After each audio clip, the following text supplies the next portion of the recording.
Hi guys, welcome back to my channel, and if you're new here, welcome to my channel. My name is Hales and I make videos about the books that I'm reading. I can't believe that it's already mid-year book freakout tag time. It feels like it just comes quicker and quicker every year, and the fact that 6 months has already almost completely passed. I mean, June is half over and here we are.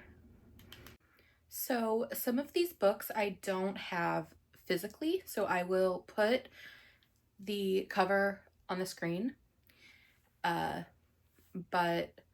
I will try to hold up what I have. I have read most things on my Kindle or listened to the audiobook this year. I have not been doing too much physical reading, so I don't have as many physical books because I also really been buying books if they're not like a special edition or at a signing. So I will see what I come up with for this tag and the books that get picked. So question 1 is best book you have read so far this year. I am currently pulling up Goodreads on my iPad and throwing this remote so that I can actually go through my Goodreads and grab some like statistics and ratings as well. And actually I might just hold up the Goodreads page for the book since I have the iPad right here. So that'll be how I show you what's going on. Or not, because Goodreads is not working on my iPad. So I've got to figure something else out. For the record, my iPad is 12 years old and it doesn't want Goodreads to work, so it just might not. Okay, so first question is the best book that I've read so far this year, and that would be 9 Liars, which is book 5 of the Truly Devious series by Maureen Johnson. Let's see if this works. Yeah, so it would be that. This is the 5th like Stevie Bell Truly Devious book. She goes to London to solve a murder there, and when I tell you the ending of this book pissed me off so fucking bad, I was furious. In fact, my review, if you can call it that, review, the last 14% of this book made me so angry. Fuck you, David. 5 stars. It was rough, and it was, I mean, he was already pissing me off, but like the last page was just uncalled for, just absolute bullshit. He was already on thin ice, and then that happens. And then question 2 is best sequel I've read so far this year, which kind of goes hand in hand with book 1, with question 1. Question 2 is best sequel you've read so far this year, and that kind of goes hand in hand with question 1 because obviously that's a sequel. But I think that I will go actually with Deadly Little Scandals, which is book 2 of the Debutante's Duet by Jennifer Lynn Barnes. I gave that a 5 star as well. So this, I believe, just got new covers. These are the new covers, and then like her entire backlist is currently getting new covers, which is great because I don't really like the cover that I have for the first Debutante's book. It's sitting right over here and I'm not going to grab it because I just don't like it that much. But that duet in general, just the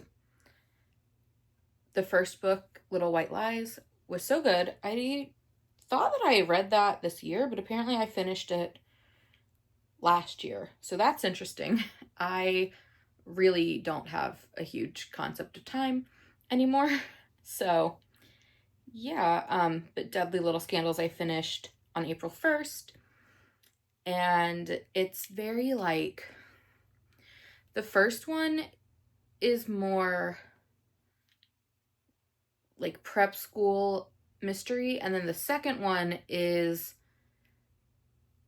like they're at a lake and they're trying to get into the secret society. The first one was more actual debutante shenanigans.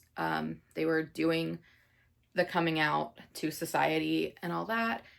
Whereas the second one is they're about to go off to college and there's a secret society and they're just like competing for the chance to be in it.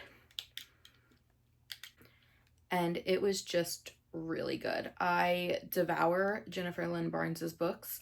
I think they are all super intriguing. I am working my way through her entire backlist right now, so hopefully by the end of the year I'll have a couple more to talk about. Question 3 is a new release you haven't read yet but want to. I am so excited to get to The Listeners by Maggie Stiefvater.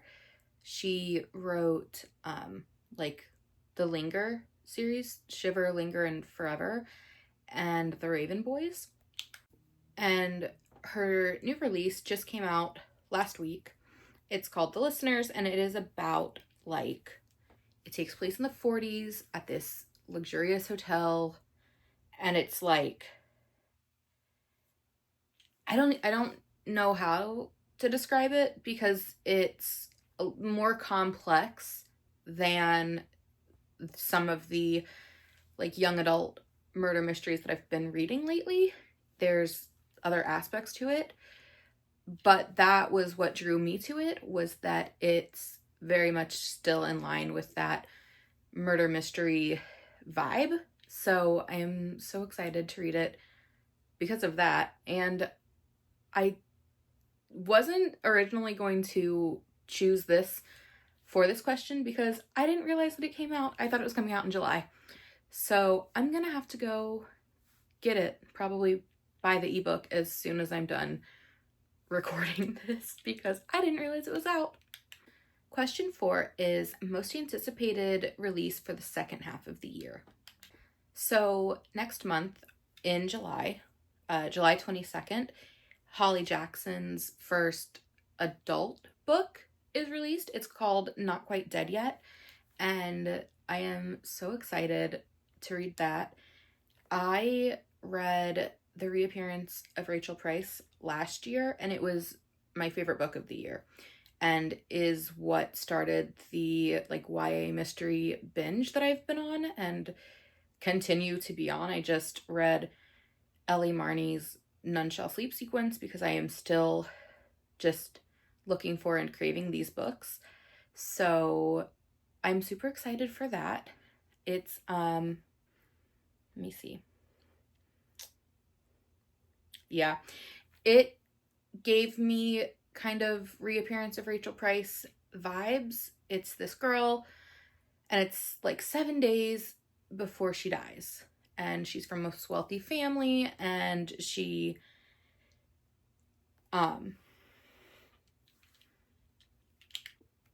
basically somebody attacks her, and the doctor says that she has a week to live. And so she has to solve her own murder because the injury is going to trigger this aneurysm that's going to kill her. So she has to figure out her own murder before she dies, which is just crazy. But it does give me more Reappearance of Rachel Price vibes than A Good Girl's Guide to Murder. Question 5 is biggest disappointment. So I've only read 17 books this year, so I don't actually have a biggest disappointment yet. I don't think that I've rated anything under a 3-star, and to me, 3-star is a good rating. I enjoyed it, I had fun, I had a good time. It's just not something that I'm probably gonna want to reread or think about after like a week. So not bad, just not like continuously at the forefront of my mind. So I don't have any. which feels good. We're in June and I've only read 17 books compared to last year when I, by this time, had read, I think, 70 or something. So I definitely feel like I need to step up and get on that. I have just had very bad focus and I haven't been sleeping as well. So haven't read as much. I'm trying to get back to audiobooks and like trying to force myself to read a little bit more. Last year I was doing this thing where I would set an alarm and read for 10 minutes every day, mainly to stay in the habit and keep my Kindle streak. But I think that I'm gonna start doing that again so that I can really force myself to keep reading, because I get distracted and I start scrolling on my phone, even if I put the like sleep timer thing on the apps and it kicks me off after however long I had set it to. So I think I'm going to try the alarm thing again, because I was setting it for like 3 p.m. and it just pops up and it says read for 10 minutes, and I'd set that alarm or that timer and read. So yeah, I think I'm going to have to try that to get that number up. That was a tangent. 6 is biggest surprise. And I don't even have to jump back to my reading challenge to look at this because it's so obvious. It was Addicted to You by Krista and Becca Ritchie. I've been trying to read this book since 2022, I think. I bought it in either 2021 or 2022 on the Kindle, and I've had it this whole time, and I've tried to read it. I have a physical copy that I tried to read physically, and I couldn't get into it for the longest time. And I don't know if it was just right book, wrong time or what, but I picked it up earlier this year and really started trying to get into it. And I have the audiobook as well because it was like deeply discounted. So I had grabbed that thinking that I would listen to it, and I went ahead and started listening to the first couple of chapters a couple months ago and got through the section that I couldn't really get into, and then I was just hooked and I flew through the book. So that was definitely a big surprise because I was very hesitant because I've heard so many good things and so many people love this series, and I didn't want to be disappointed. I didn't want it to be the biggest disappointment of 2025. And I was worried that it would be, but it did really end up surprising me with how much I loved it. And I have a reading vlog on it, but it really touched me. And I go more into depth about that in the reading vlog. I don't want to cry, so I'm not going to get into that right now, but that was definitely the biggest surprise. So question 7 is favorite new author, and I think I'm gonna have to go with Ellie Marney, who wrote None Shall Sleep. I flew through those 3 books. They were my pool book for about a month. I think it took a month or 2 to read them, and I would just get in the pool and be on the side of the pool and read on my Kindle. And I had been hesitant to read them because I wasn't sure how I was going to feel, because they seemed like very similar to The Naturals by Jennifer Lynn Barnes. And I love that series so much. But None Shall Sleep really stood on its own and away from my expectations. So I was super excited about that and that I liked it so much. And now I have a couple of her other books that I am really excited to start reading in the second half of the month. Question 8 is newest fictional crush. So jumping back to None Shall Sleep, I love Travis. I thought his character was so well done. I liked that the ending that I thought in the beginning was going to be his ending wasn't his ending. I like that he was so protective of Emma, but he also didn't like step on her toes. And I liked that he saw and understood that she was going through a lot and she had been through a lot, and he didn't like use it against her, or I really enjoyed that he wasn't like, I guess I don't want to say manipulative, but like he was so hands off, I guess. Like it was such a slow burn, so I think that's part of it, because they weren't together until like book 3. And so he didn't like try and make her do something that she didn't want to do. And similarly, she didn't do that to him. They have like very deep trauma, especially related to what's going on in the book and what they're going and doing. And both of the things that they had been through get brought up multiple times. So they didn't like push each other. At least not like, not to the point of it being excessive and like making you think that they need to give in to the other person. But they were definitely making sure that each other knew that something could be beneficial without like harping on it. And it was very endearing.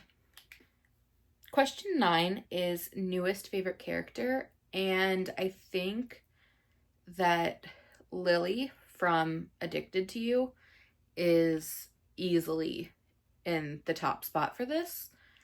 She is dealing with her best friend and like boyfriend and then boyfriend being an alcoholic and what comes with that. And I go a lot more into detail about why I relate to that in the reading vlog that I did. But I just, so much of what she said is stuff that I dealt with firsthand, having an alcoholic parent. So it really made me love her and feel seen in a lot of ways. So yeah, she's easily top spot. 10 is a book that made you cry, and that is all of them. I don't think that I've had a book this year not make me cry. I cry at everything. If the ending is happy, I'm gonna cry because I'm happy for the characters and it's just like so sweet. If something is emotional in the book, I'm gonna cry. Any heightened emotion, whether it's good or bad, is gonna make me cry. And I don't think that any of these books haven't made me cry. Question 11. Question 11 is a book that made you happy. And again, I think that that's all of them. I feel Question 11 is a book that made you happy. And I think, again, this is a case of it being all of them, because I get so into the book that I am just like, I'm happy when the character's happy. I'm sad when the character is sad.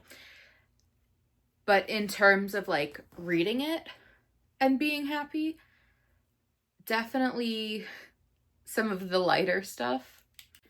I listened to the audiobook for Two Can Play by Ali Hazelwood, and I think that's probably the lightest book that I've read this year. So that was definitely, I was very happy just to be listening to it and listening to another Allie Hazelwood book and enjoying that. So I'm gonna go with that as my official answer. But again, this is one of those that it's like, well, all of them. Question 12 is most beautiful book you've bought so far this year. And I actually had this one right behind me, so I just grabbed it. But that is easily this, the dust jacket's coming off, this edition of Crave. I found this at the Goodwill bookstore for $2.99, and I immediately grabbed it.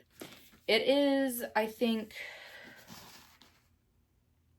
I want to say that it's the Bookish box edition, but I am probably wrong about that. I'm not totally sure which edition it is, but it's like a reversible dust jacket.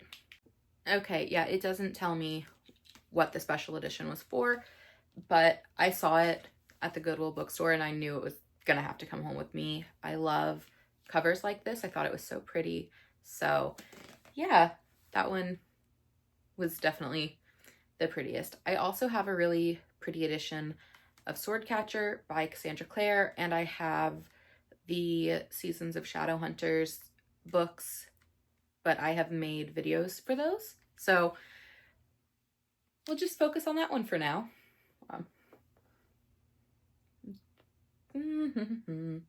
There we go. Okay. I have a new light, and it is big, and it is putting the, like, yeah, it's doing that and glaring the cover. So I did my best. I hope that you can see how cute it looks. And question 14 is favorite book community member. I love and hate this question because I always feel like I'm gonna leave somebody out, but man, I've been watching a lot of Alexa Ray and Destiny Sidwell.